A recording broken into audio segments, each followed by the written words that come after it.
Katakan,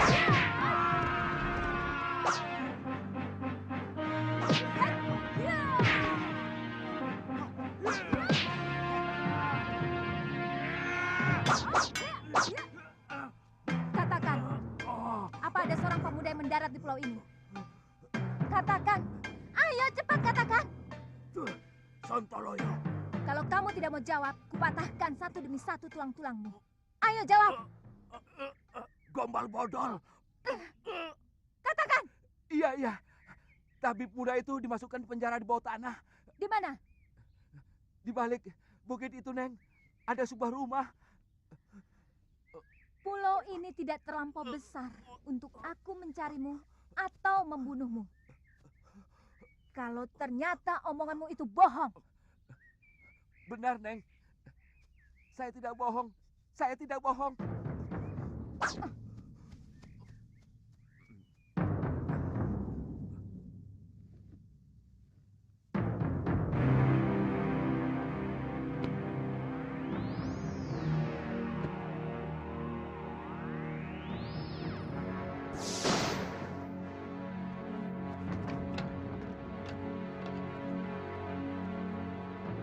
Jangan berlagak jago di sana. Biarkan kami tetap di sini. Hei, di sini jauh lebih aman daripada di luar. Selamatkan saja dirimu sendiri.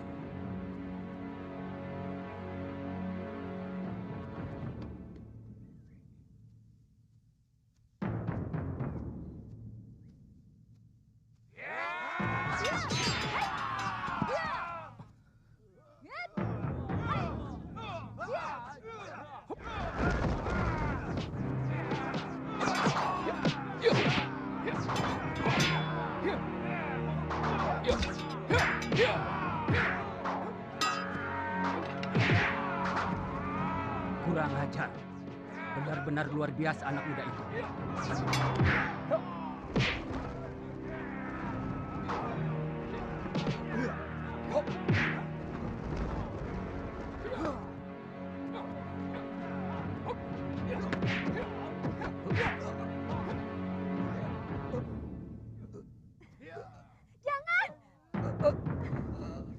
Jangan bunuh kakek saya.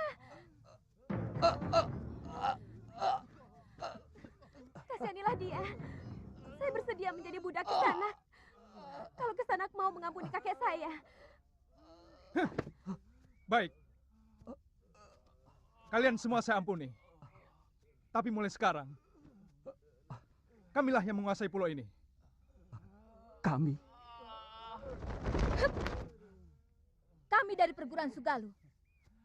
Aku Putri Empu Mahsyura. Dan dia adalah murid utamanya. Satu yang ingin kutanyakan pada kalian. Aku mencari ibuku. Yang telah dibuang dengan hukum yang semena-mena. Oleh Bresdayu. Saya memang pernah mendengar bahwa Adi Aksa Sedayu mengirimkan 3 orang hukuman. Tapi sampai sekarang belum pernah tiba di pulau. Mungkin kapalnya terserang badai. Karena bulan-bulan ini memang musim barat. Perintahkan seluruh rakyat Tuan untuk mencari orang yang terdampar di pulau ini. Baik, Dewi. Sisir seluruh pantai. Bebaskan semua orang yang di penjara bawah tanah. Maaf, Kisanak. Mereka manusia-manusia bejat. Sangat bejat. Mereka pasti akan membuat onar kalau dibebaskan. Itu tanggung jawab saya.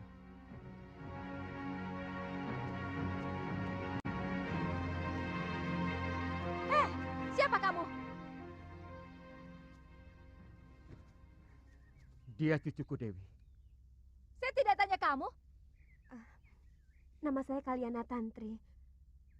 Cucu kakek Kalapati. Dia yang telah menyelamatkan saya dari keroyokan ular dan kalajengking di penjara bawah tanah. Jangan coba-coba menggoda kekasihku. Aku bisa melakukan kekejaman yang lebih dari kakekmu.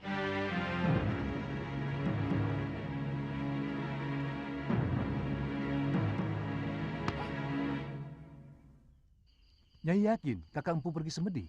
Sejak kemarin, Kidarpa. Biasanya 3 hari baru pulang. Ini upahmu. Terima kasih, Nyai. Kamu yakin Nyai Sintawati sudah dikirim ke Momongan? Sudah, Nyai. Tapi kapalnya tenggelam terkena badai. Jurumudinya selamat bisa mencapai ujung genting dan melaporkan kepada saya. Jangan-jangan Jangan khawatir, Nyai. Tidak mungkin orang bisa menyelamatkan diri dari kapal tenggelam. Jurumudi itu bisa selamat karena kebetulan mengapung di atas kepingan papan kapal. ya sudah. Baik.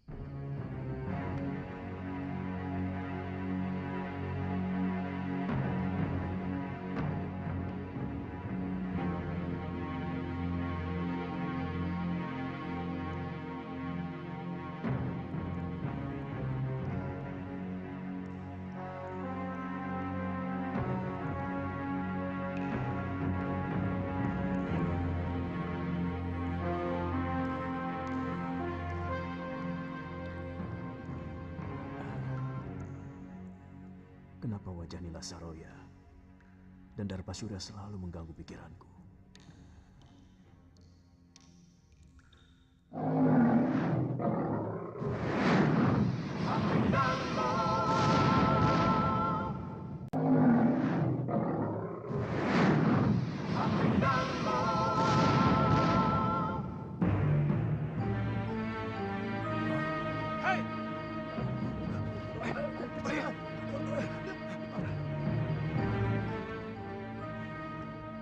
Ada apa?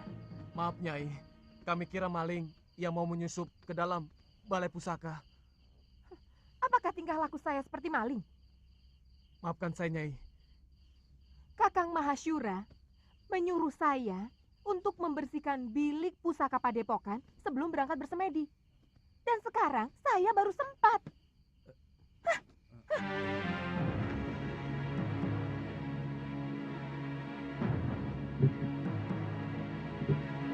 Saya heran, kenapa guru lebih mencintai Nyai Nila? Orangnya angkuh dan agak culas. Jaga mulutmu, Rade. Kalau sampai terdengar Gusti Empu, kamu bisa diusir dari Sugalu. Bukan begitu. Ini antara kita saja. Terus terang, saya lebih hormat sama Nyai Dewi Sintawati. Dia sangat bijak dan selalu memperlakukan kita seperti sanak kadangnya sendiri. Terus terang, saya sendiri agak ragu bahwa Nyai Dewi tega berbuat serong dengan keramnya. Sangat mungkin Ki Darpasura ikut bermain untuk menyingkirkan Nyai Dewi. Sebab bukan rahasia lagi antara Nyai Dewi dan Ki Darpasura saling membenci. Karena adik Gusti Empu merasa tersingkirkan oleh pengaruh Nyai Dewi selama ini. Dan si Gramya itu kan murid yang paling jujur. Mana mungkin dia tega mengkhianati guru? Pendapat Rade dan Adi Bendo memang ada benarnya. Saya pernah memergoki Ki Darpasura dan Nyai Saroya terlibat pembicaraan yang kelihatannya sangat penting. Sebelum Nyai Dewi dituduh melakukan perbuatan aib. Bukan tidak mungkin mereka bersekongkol untuk menyingkirkan Nyai Dewi. Karena kedua belah pihak sama-sama diuntungkan.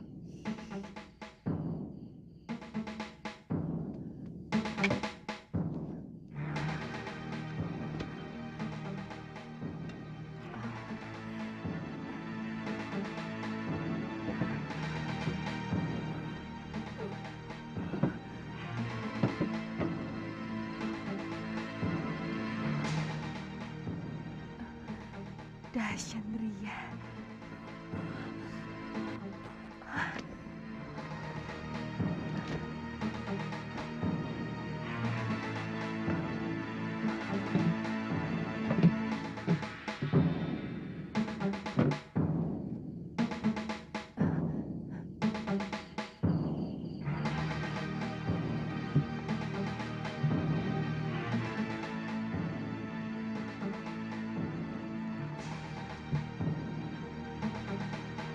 Lihat, apa yang dibawanya? Jangan-jangan dia mencuri pusaka Padepokan. Itu tanggung jawab kita. Apalagi Gusti Empu sedang semedi. Ini, Ada apa lagi?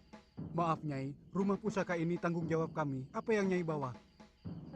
Bukan urusan kalian. Kami bisa digantung kalau ada selembar benang pun yang hilang dari bilik pusaka itu. Maaf, berikan kepada kami buntelan itu, Nyai.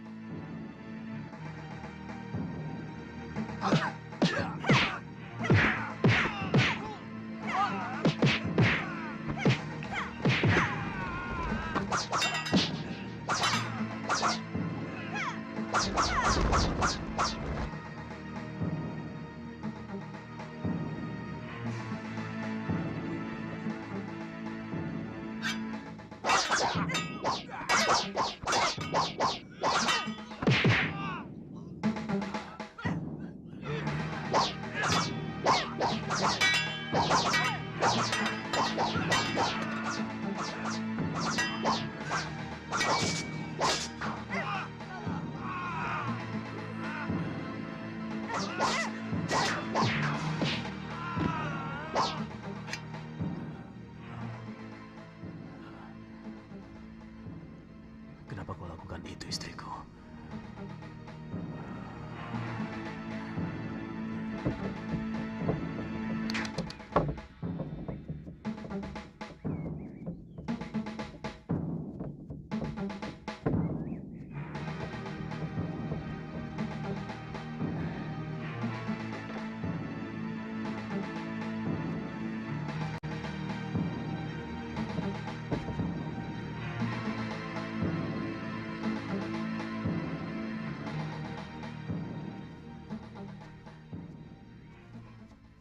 Maaf, agak terlambat. Saya harus menangani orang-orang yang Nyai bantai semalam. Terpaksa saya lakukan, Ki. Mereka mau menghalangi saya. Kita berangkat sekarang? Rencana Nyai sudah benar-benar mantap. Kamu pikir saya benar-benar mencintai orang tua macam Mahasyura, meskipun dia sangat sakti? Selama ini, saya terpaksa berpura-pura mencintai dia, karena saya butuh ilmunya. Tapi Kakang Mahasyura selalu melarang saya berlatih ilmunya, dengan alasan perut saya. Bagaimana nanti dengan anak Kakang Mahasyura yang sedang Nyai kandung? Ini anakku. Aku sangat yakin anak yang aku kandung ini bukan anak Kakang Mahasyura. Karena ketika dia mengawiniku, aku sudah 2 sasi terlambat bulan. Aku akan kembali ke padepokan dekat Gunung Parang. Mari, Nyai. Aku akan menghimpun kekuatan dari perguruan Halimun Petak. Untuk itu, saya mengajak Ki Darpasyura bersama-sama menegakkan kekuatan perguruanku yang sudah hancur oleh Sudamani. Ada dendam perguruan yang masih belum tuntas. Kalau tidak salah, perguruan Halimun Petak adalah Empu Ranggasuli. Dia ayah saya. Oh. Saya yakin Nyai sudah tahu perseteruan antara ayah Nyai dengan Kakang Mahasyura. Itu kenapa saya harus minggat dari Sugalu. Siapa nanti yang akan menjadi guru di sana? Kamu sendiri, Ki. Nanti kalau anak ini sudah lahir, aku yang akan menggantikannya.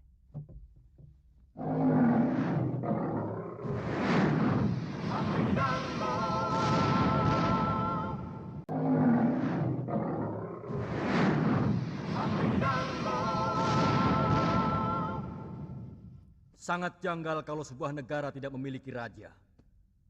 Selama Gusti Prabu Anglingdarma meninggalkan negeri Malwapati, rakyat kita seperti ayam kehilangan induk. Tidak memiliki kebanggaan sebagai rakyat Malwapati. Bahkan mereka cenderung menjadi bangsa yang rendah diri. Lalu, maumu apa, Prabaswara? Mestinya Gusti Patih sudah harus mengambil keputusan. Keputusan? Ya, terus terang. Kesetiaan Gusti Prabu Anglingdarma kepada negeri Malwapati mulai saya ragukan. Mungkin karena beliau hanya sebatas mantu dari Gusti Sepuh. Sebenarnya Gusti Patih jauh lebih berhak untuk menjadi raja. Karena kalau saja tidak ada sayembara memperebutkan mendiang Gusti Dewi Setiawati, maka Gustilah yang seharusnya menjadi raja. Sayembara itu yang mengadakannya adalah aku, bukan Romo Prabu. Dan pertaruhannya adalah tahtaku. Di samping adik kandungku yang sangat kucintai, Dinda Setiawati. Sesudah Gusti Dewi meninggal tanpa anak, apakah hak tahta kerajaan Malwapati ini juga masih dimiliki Prabu Anglingdarma? Atau sebenarnya sudah batal? Terus terang, kami tidak pernah berpikir sampai hal itu. Saya tetap rela adik Prabu memegang tampuk kekuasaan. Meskipun Dinda Setiawati telah tiada. Ini menyangkut tanggung jawab beliau, Gusti Patih. Sungguh sangat berbeda. Seorang pewaris asli dan seorang yang hanya menerima pemberian. Jangan menggoyah keyakinanku, Katiwanda. Janji seorang satria itu pantang mencela-mencela. Pagi kuning, siang merah, malam hijau. Gusti akan membiarkan negeri ini semakin kerdil tanpa kemajuan setapak pun. Karena tidak adanya raja.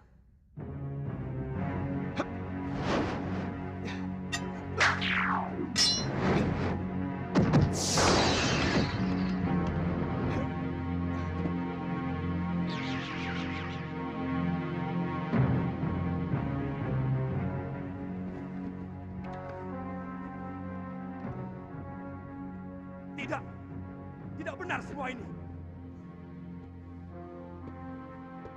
Siapa kamu? Apa aku sudah banyak berubah, Kakang Madrin? Adi Prabu seorang yang sangat santun. Sedangkan caramu datang sembunyi-sembunyi seperti maling. Maafkan aku, Kakang Madrin. Sebenarnya aku ingin membuat sebuah kejutan kepada kalian. Tapi mendengar pembicaraan kalian barusan, membuat aku kurang bernafsu. Maaf, aku masih menyaksikan kebenaranmu sebagai Prabu Angling Dharma. Apakah kamu sanggup meyakinkan aku bahwa kamu adalah rajaku? Kamu menantangku, Kakang Madrin? Aku wajib meyakini kebenaran dari raja negeriku.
Percaya.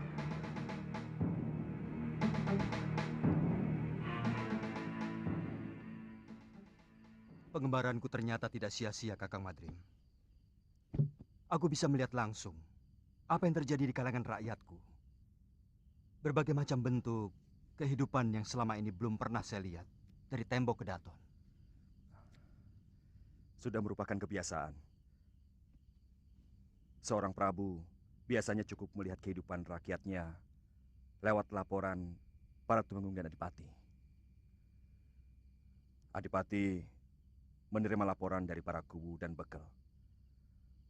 Bekel menerima laporan dari Jagabaya dan para kepala kampung. Itulah kenapa banyak raja yang menjadi membambung.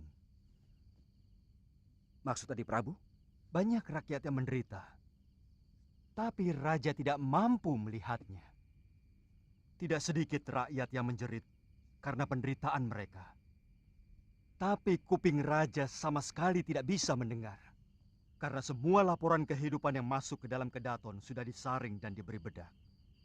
Supaya kelihatan indah, adem ayem, toto tentrem, kerto raharjo. Tidak baik seorang raja harus memikirkan hal-hal sepele seperti itu.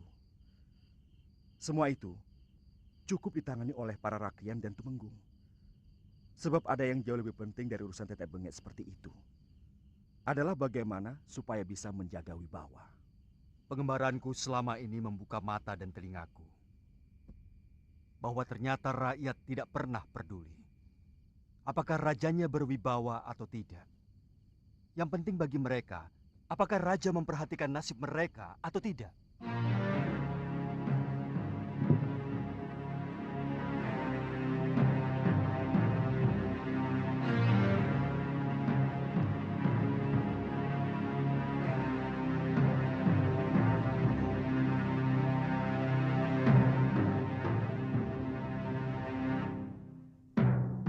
Semua kitab pusaka terbaik ciptaanku dicuri. Aku yakin ada orang lama perguruan Sugalu yang mempengaruhi istriku.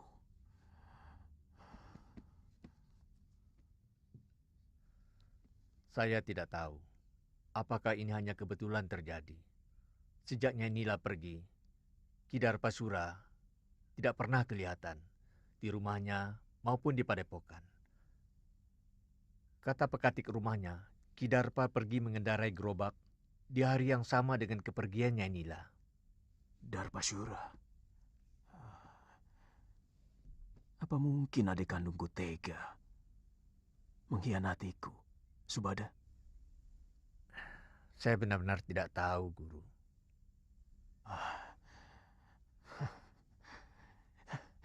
Siapapun boleh meninggalkan padepokan Sugalu ini. Tapi tidak dengan cara buruk seperti ini.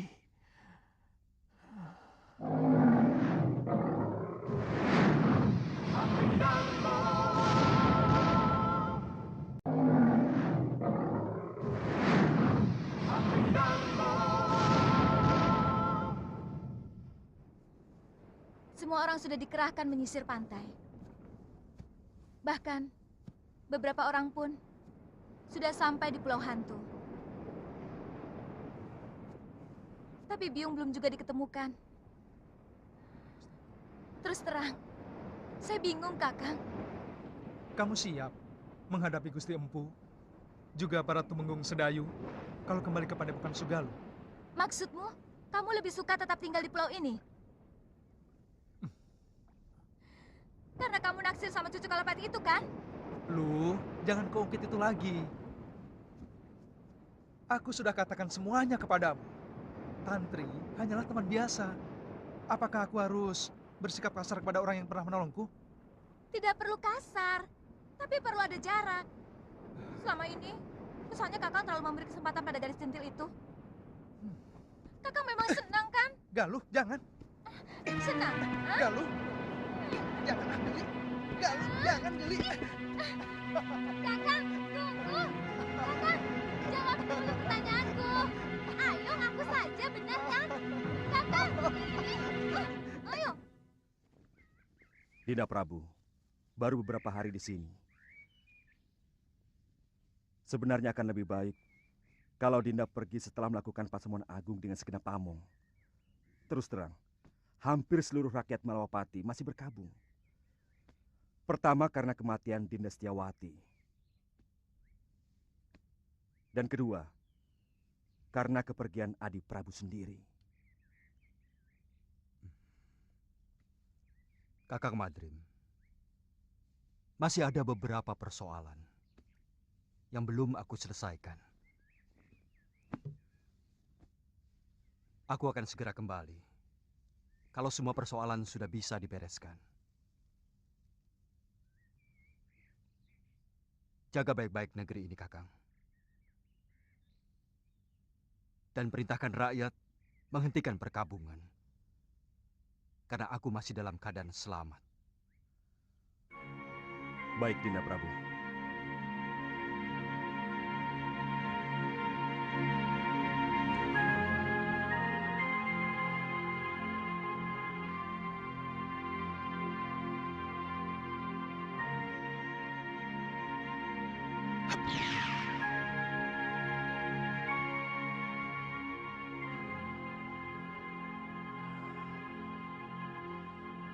Aku ingin tahu apa yang sebenarnya Adi Prabu lakukan.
Gusti Prabu.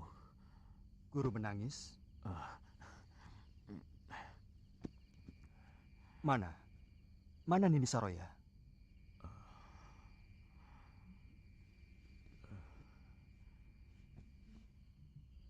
Sejak siang saya duduk di sini,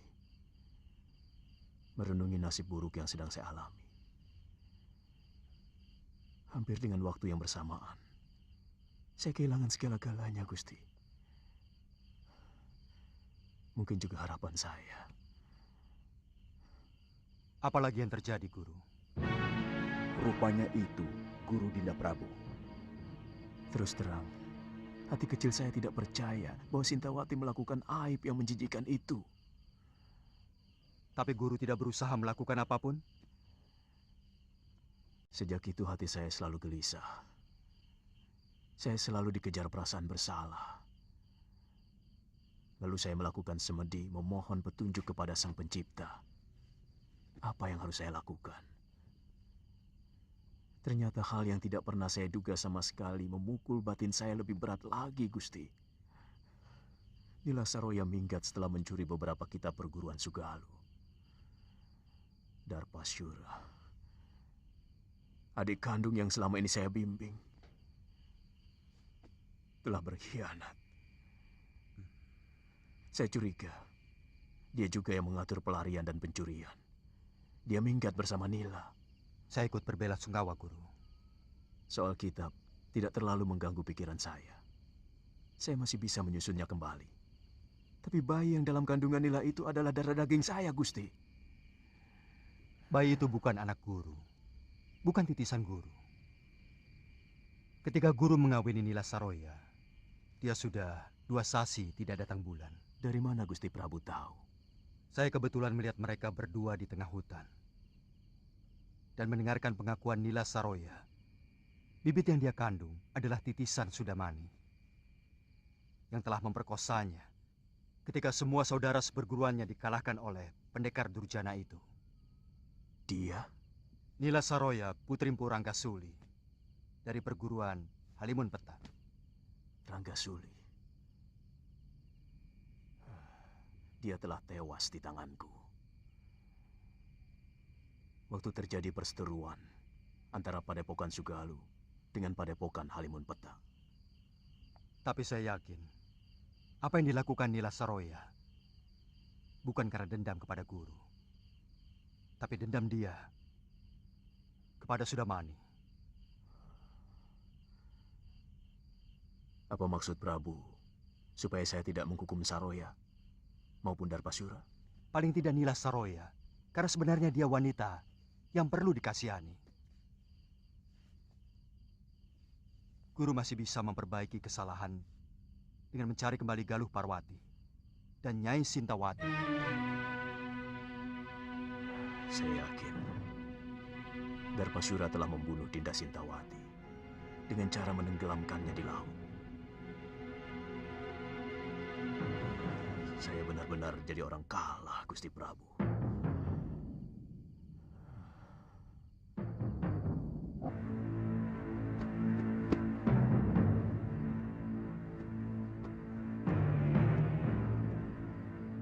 Bagaimana kalau Guru tidak mau menerima kita?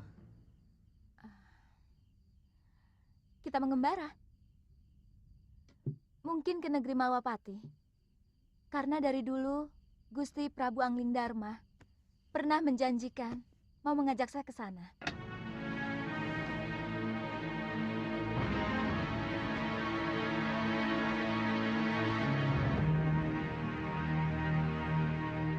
Saya sudah minta dibuatkan ketupat untuk bekal selama pelayaran kita. Dengan jung kecil, kemungkinan kita akan jauh lebih lama dari pelayaran kita ke pulau ini. Kita harus mengatakan pada Kalapati bahwa dia tetap hanya seorang wakil penguasa di pulau ini. Karena kita telah menaklukkan mereka. Kamu masih menginginkan untuk menguasai pulau menjijikkan ini, loh. Sekedar supaya dia tahu bahwa dia orang taklukan.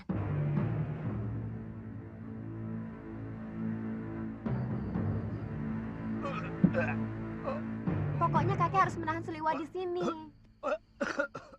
Buat apa? Kalau dia hengkang dari sini, aku malah senang. Dan pulau ini akan menjadi milikku lagi. Kek, saya mencintai Suliwa, Kek. Saya bisa mati kalau harus berpisah sama dia, Kek.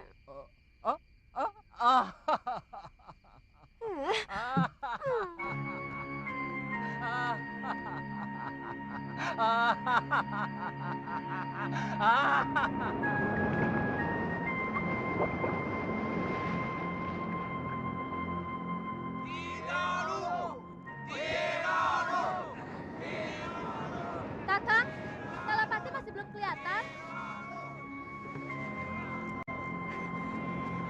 Kakang! Kakang Suliwa! Kakang!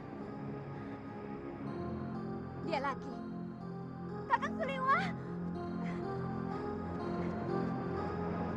Kakang! Ada apa? Kakek, tolong kaki.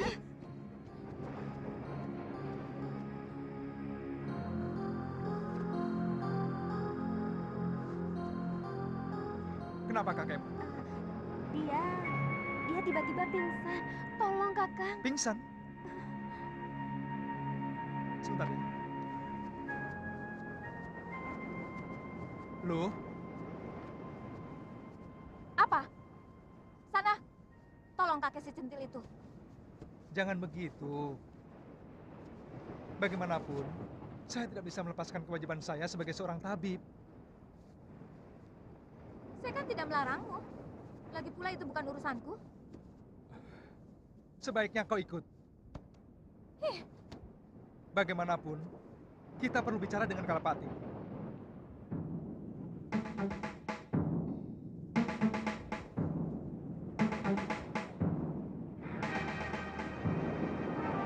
heh, di mana dia? Di rumah.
Racun, cepat ambilkan air.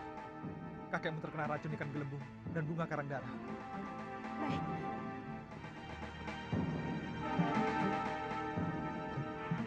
Masih bisa diselamatkan, Kakang? Tugas seorang tabib adalah berusaha.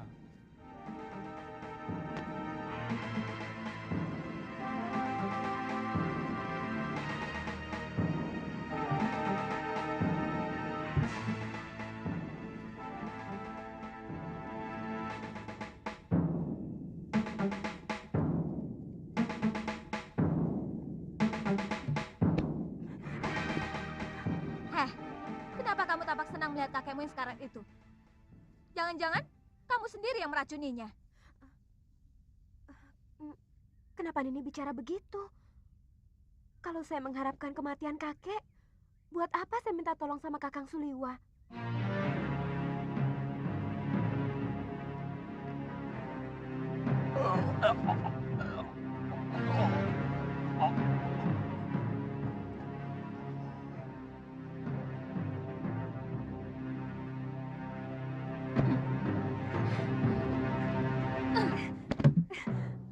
Jangan berani-berani menggoda kekasihku, Tantri.